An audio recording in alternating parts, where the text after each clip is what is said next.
Good morning! Today I have a very exciting video. I'm going to be talking about our experience with an online sperm bank. Now I want to be very clear that this is not the story of how we conceived. When we actually conceived Matthias, things went a little bit different than this. We didn't necessarily do these exact things, and we're still deciding how much of that story we're going to be sharing. We do believe that that's Matthias' story. It's kind of his thing to tell, not ours, so I'm not 100% sure how much of that we're going to share. But today I am going to be talking about our experiences using an online sperm bank for home insemination. So if you think that that's something you want to learn more about, stay tuned.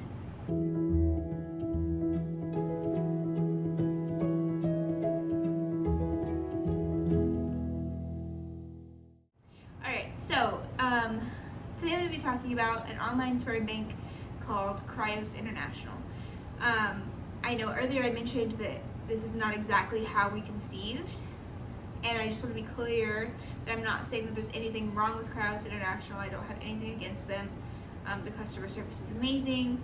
We had no problems with Cryo International. We tried this exact method a few times. We didn't get pregnant, so we decided to switch things up. That's it. So I guess I'll start with how we decided on picking a sperm bank. So when we decided that we wanted to conceive, or we wanted to have a baby, not that we wanted to conceive, we wanted to have a baby, the first thing we looked into was adoption. We looked into fostering to adopt. We always knew that that's the route we wanted to go if we did adopt. And we kind of found out that in our state, in most states I assume, but particularly in our state at this time, they really want you to be willing to accept as old as a 6-year-old. And not that we have anything against older kids, eventually we want to adopt teenagers, but at this time in our life, I was 20 when we started talking about this. Diane was 23. We just really weren't ready for a 6-year-old. So then we started looking into what are other options for having a baby. And that is when we just stumbled upon insemination, this idea of insemination. Now there's multiple ways you can do it. We looked at IVF, and we quickly decided that we did not want to go the IVF route unless we absolutely had to. We looked at IUI, which we really heavily considered. That's insemination in a doctor's office. Your chances are a little bit higher with IUI than they are with inseminating at home. So, but in the end, we decided that we would try home insemination at first. So there's lots and lots of these sperm banks that you can order sperm from and have it delivered to your house with a kit to complete the home insemination. Now, I think there's lots of stigmas against home insemination, that like lesbians are doing this with a turkey baster in their house and blah blah blah blah. And that sucks, because this is what we have to do to start our families. It's one of the ways that we can start a family. So I don't think that there should be any stigmas against any way that you decide to do that for yourself. So I just kind of want to talk about the facts and how the process goes. So when we decided on a sperm bank, the things we were looking at when we were looking at sperm banks were, a lot of them were charging like a fee to look at each profile, and we had no idea what we wanted from a donor. We didn't know if we wanted somebody who was Venezuelan like Diane, who, we had no idea what we wanted. So we did not want to pay every single time we wanted to look at somebody's profile. So that's one of the pros of Cryo International, is you can see all of the profiles, all of the information, handwriting samples, all of the questions they answered, voice samples, baby pictures, without paying. And as far as I know, this is one of the few sperm banks that is set up that way. So that was a huge pro for us. Next thing was like the variety of donors. So a lot of sperm banks are smaller, and Cryo International is one of the bigger ones. I think it might even be the biggest one. So it has the most variety in donors, the largest selection, I guess you could say. So that is another thing that we were looking at. And so ultimately we decided that that's where we would be primarily looking. We did still look at other places, just in case there was somebody who sparked our interest, but in the end, when we ordered sperm, we ordered from Cryo International. So we were looking at profiles, listening to the voice samples, and we were also doing research on what should we be looking for. Because, you know, if you're having a baby as a straight person or a person who's having a baby with, you know, naturally, you're not really thinking about why you're selecting the person. You're selecting the person because you're in a relationship with them, or, you know, that's who you want to have a baby with. You're not really thinking about, oh, what, you know, do they have any health problems in their family? Do they carry any of these genetic things or anything like that? So we kind of had to research and think about, like, what should we be looking for? How deep are we going to go into this? Because the truth is, if we were having a baby naturally, we wouldn't be looking at those things. A big one that people look at is the donor C and B positive?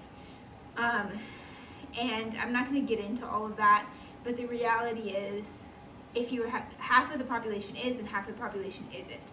So if you were having a baby with a person naturally, you wouldn't necessarily get tested for that before you had a baby. And it's not like a life-threatening thing. I'm not going to get into it all. If you want to do some research, but those kinds of things you wouldn't be looking at if you were having a baby with your partner.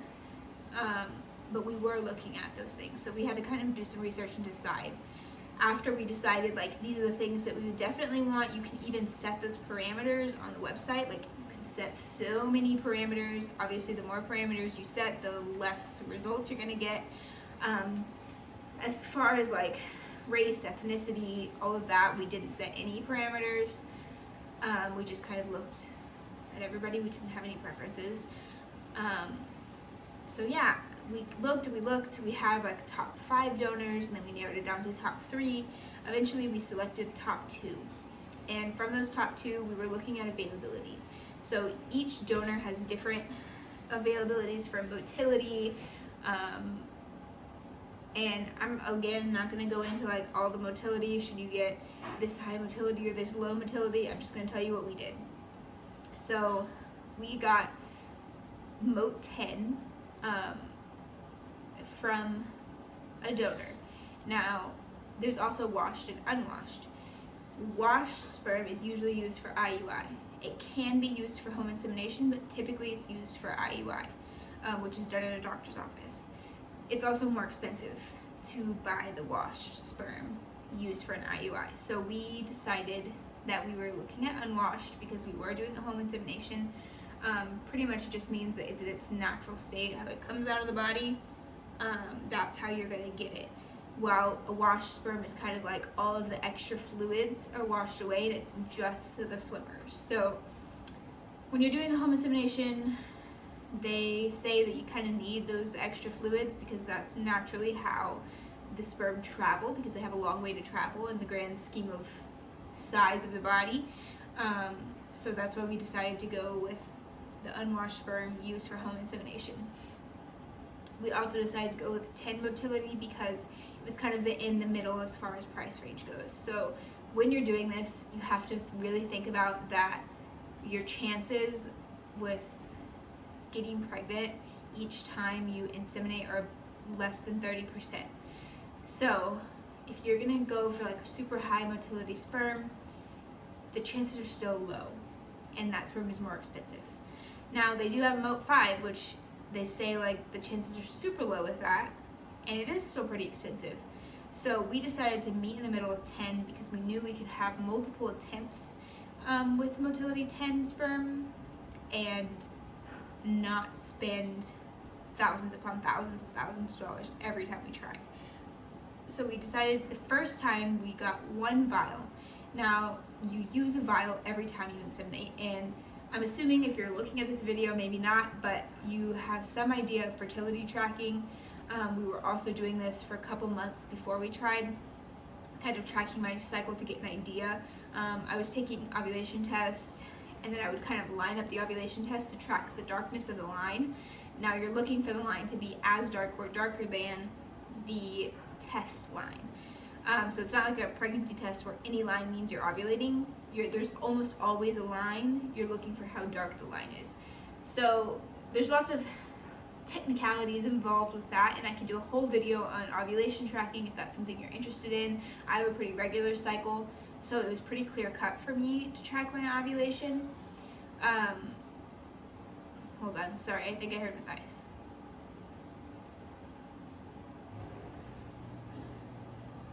Okay, it's not. Ooh. So let me go and try and get him back to sleep because he's only been asleep for a little while. Ooh, okay, I think we're good. Okay, so ovulation tracking. Ovulation tracking for me was pretty straightforward. My cycle was pretty regular. So if you want a video on how I did all of that, comment down below and I can definitely do that.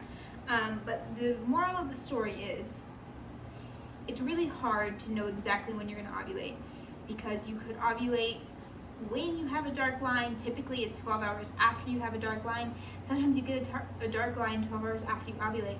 That is different for everybody, so it's really hard to pinpoint that. And it's also hard because the way you find it, the way you find that out is by testing it. So you don't really know when exactly you ovulate. The only way to figure that out, I mean, I think you can get an ultrasound done and that will tell you when you ovulate, but I mean, that's something that will be done if you're doing IUI, but with home insemination, it's unlikely that you've had that done. So that is tricky because now you're spending all of this money to test whether or not you ovulate. And when you're doing insemination with frozen sperm, you have to be more exact because the sperm lives for less time.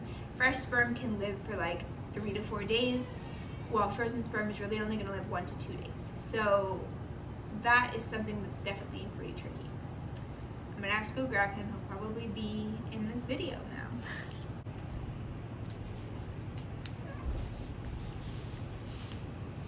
Alright, so now that we have Bub, I think I'm going to be able to get him to sleep in my arms, maybe.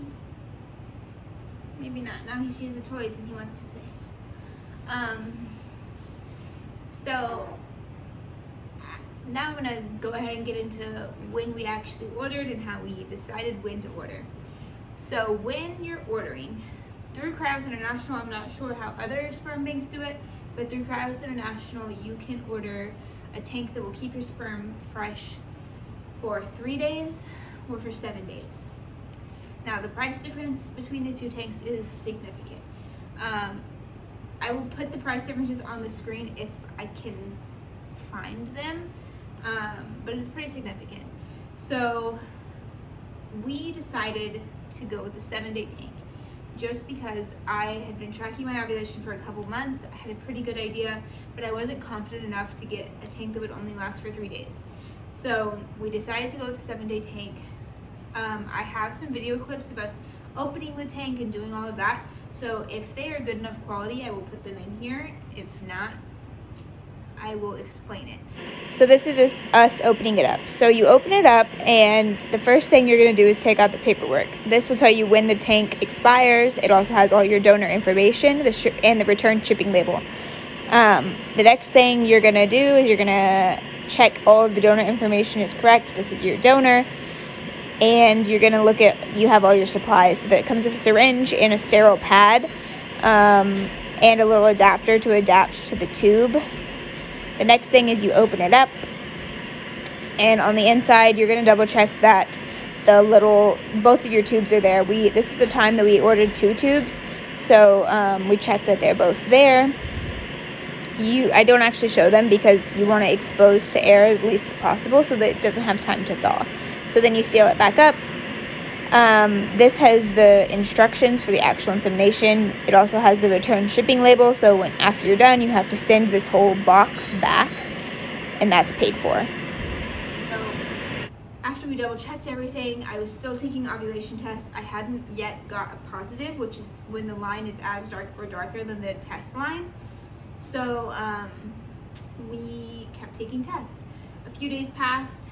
The tank had probably 3 days left out of the 7, and I finally got a positive. Now this first time we only ordered 1 vial. So there's different methods as far as timing goes. We did 18 hours after the positive ovulation test. Again, if you want me to go into like ovulation testing and timing and all of that, I could do a whole video on that, but we decided to go with 18 hours for this first try. Okay, so this is a clip of Diane getting ready to do the insemination. I'm going to go ahead and do a voiceover because this was a long clip, but she started with pre-seed. We inserted the pre-seed 15 minutes before we did the actual insemination. The actual specimen needs to thaw for 15 minutes as well. She's just showing how, this is a little tube, you fill it up. We did one little mark. I don't remember exactly what the measurement is, but we only did half of what they suggested just because that's something that we had read about. It's just a decision we made. So we did half of what they suggested. And you're going to see that this was a real family affair. All of the animals were involved. So she gave me that. I went ahead and inserted it. She's going to clean the surface. We just cleaned it with rubbing alcohol. They gave you a little rubbing alcohol pad to clean everything with too, but we wanted to clean everything, not just the actual outside. So she's going to go ahead and get the syringe ready. It comes with a 1 ml syringe, a sterile pad, and then the little adapter. So you attach that to the syringe to help pull the sperm out of the tube. Now she's going to go ahead and take the sperm out so that it can thaw for the time. You'll see that she goes and gets gloves because this is extremely cold and it will burn you. You can see there. Here's the dogs, really interested in what the heck we're doing. So she goes and gets her gloves to pull it out because you will burn yourself. And that's how you know it's still cold. If you open that thing up and it's not cold at all, you have a problem. So she pulls it out. There's Otis, very interested. She's getting mad at him. And then we're going to let it thaw for 15 minutes. So she's going to set a timer. And I think this timing thing can be super stressful because you're like, oh, if I let it thaw too long, then they're all going to die. And that's not necessarily the case. You don't want to wait too much longer, but you definitely don't want to put it in you while it's still frozen because they're not going to be alive. And the temperature change from your body to frozen is going to be too drastic, and that's going to kill them. So we went ahead, set the timer. 15 minutes passed. And now it's time to draw up the specimen into the syringe. Now, there's a specific way you have to cut it, and we did it wrong. So I'm not going to even try and explain it to you. You need to watch the videos that are on their website. She's trying to show you here. But we ended up doing it wrong, so I'm not going to even go there. So yeah, I think we have a clip of the next step as well, so I'll insert that if we have it. So in this next clip, she's showing how you draw it up the syringe, but I'm not going to show the whole thing for two reasons. One, we did it wrong, and two, you can actually see the stuff going into the syringe, and I know it's a bodily fluid. People are weird about that, so I will show right now. She's just cleaning the outside of the tube with the sterile pad, and then she's going to cut it, attach to the connector, do all that. Again, we did that wrong, so I'm not going to show that. But essentially, after that, she handed me she came and inserted the syringe. We left it in. I stayed with my legs up, and that was pretty much it. And then I stayed that way for probably about an hour. And then I also just laid in the bed for a while. I did have to go to work that day, so luckily the way the timing worked out, we were able to do it really, really early in the morning at like 4 a.m. And then I just stayed laying down and went back to sleep until I had to wake up for work at like 7. So that time around, we also did insert the soft disc. And there's lots of controversy about this because they say that any sperm that's going to make it there is going to make it there within 2 minutes. And you don't really need to hold in, you're really just holding in all the extra fluids at that point. But there's also people who swear by it, so we used it. I don't regret using it. It obviously didn't make a difference because we didn't get pregnant, but I don't regret using it in the first place. So we inserted the soft disc, I laid down, I stayed laying down, we waited 14 days, actually, I'm a liar. I did not wait 14 days to test. I don't think anybody has ever waited 14 days to test. Obviously, I started testing early. Obviously, I saw a line every single time I took a test, but there was no line. But we did decide that we were going to keep going. We were going to try again the next cycle. So I waited for my period. I got my period. I started to take my ovulation test again. Now, the second cycle that we tried, which, mind you, these are one after the other, we decided that we were going to get 2 vials. So when you order 2 vials, the timing is a little bit different. You have a little bit more wiggle room, and you can kind of cover that ovulation window a little bit better. So we did everything the same. We ordered the 7-day tank, but now we had 2 vials. So once I got a positive ovulation test, we inseminated at 12 hours after positive and then 24 hours after positive. So the first time we inseminated with 1 vial 18 hours after positive. The second time we inseminated 12 and 24 hours after positive. Now, mind you, I did not get pregnant either of these times, so our timing was off at some, like, it was off. I tested, I saw a line every single time I took a pregnancy test. I was obviously not pregnant. So that was kind of our journey using an online sperm bank. Again, we did things a little bit differently when we actually got pregnant. That will be a whole nother video. But yeah, I think it's hard when you're using frozen sperm because the chances are low. It can take people years to get pregnant. And you could be completely healthy, especially when you're using frozen sperm. It's just, it's a game of chance. I mean, your chances of getting pregnant are low every time you try. So it can be very exhausting. And I think after those 2 months of going back to back, we were exhausted mentally and financially. Let's not lie about that. It was very expensive. So, yeah, it was hard. If you have any questions about using an online sperm bank, if I missed anything, just comment down below. I'd love to answer them. I know this is not a topic that gets discussed a lot, and maybe it does in the lesbian gay community, but I know a lot of like my straight friends were like, what do you mean you ordered sperm online? Like, that's so weird. And it sucks that people talk about the way you make your family that way. So if you have any questions or you just want to chat about it with somebody who's not going to be like, well, weird, then comment down below. And I would love to be that person for you. Bye.